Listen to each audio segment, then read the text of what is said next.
Okay, now we have quite similar circuit. I have resistor, I have capacitor, same with the previous example where I have the capacitor and resistor, but now my output is not at the resistor, my output is at the capacitor. Okay, but you have to find the same using the same way how to get that.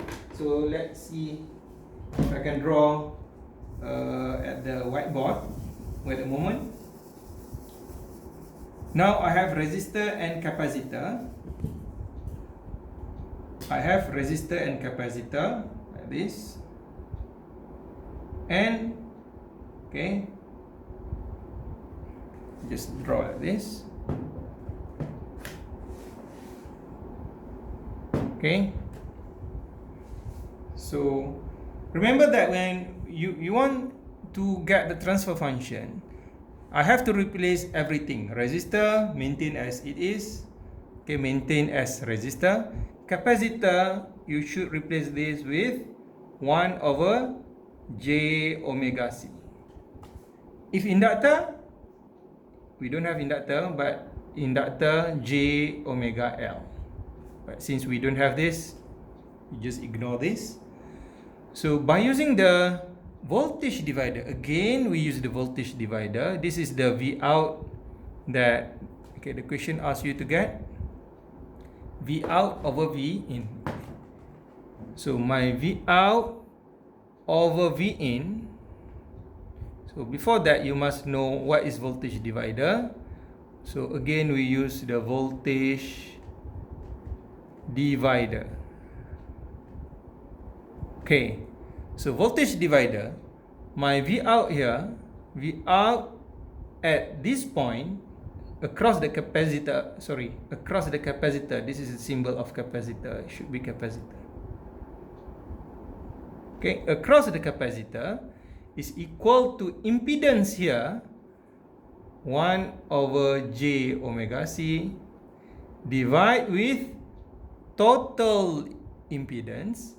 Total impedance is R plus 1 over j omega c times the total supply, which is VI. Alright? So, in order to get the voltage gain, I just bring this to the left hand side. So, my voltage gain will be V out over V in. This is voltage gain, and this is the equation exactly what is shown here. Alright, so we can arrange, okay, we can arrange like this by multiply everything with j omega c. Multiply everything, all the equations here with j omega c. I times the above part with j omega c, I have 1. And then the below part here, I times this with j omega c, cancel out, it will be 1. And then this part here times with j omega c. So I have j omega rc. Okay? So from here, we obtain the magnitude and phase of h omega the same way how we obtained for the previous example just now.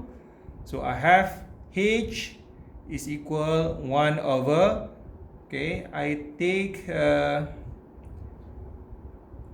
here, okay, so since here, okay, given that my omega naught is 1 over RC, so square root of 1 plus the real parts and imaginary parts.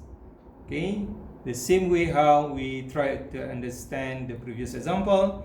And my phi here is minus inverse tangent. Okay, and this is the imaginary parts divide with real parts. Since my real parts is 1, so this is the equations that I have. So how to plot this? How to plot this graph and plot this graph? Again, we use the critical points. Okay, so I don't want to repeat again how to get this and this.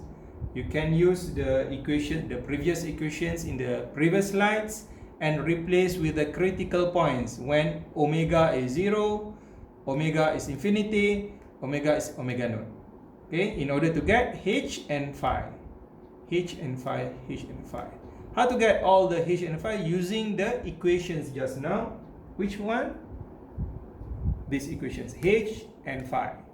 So replace all the values omega, this omega and this omega here with critical omega's values 0, infinity and omega. Alright, so you guys should try this in order to get how to get this sketch and this sketch. Okay, so do that as your homework. Okay, so example 4.2. Okay, now we have inductors. Okay, I will continue this in the second next part.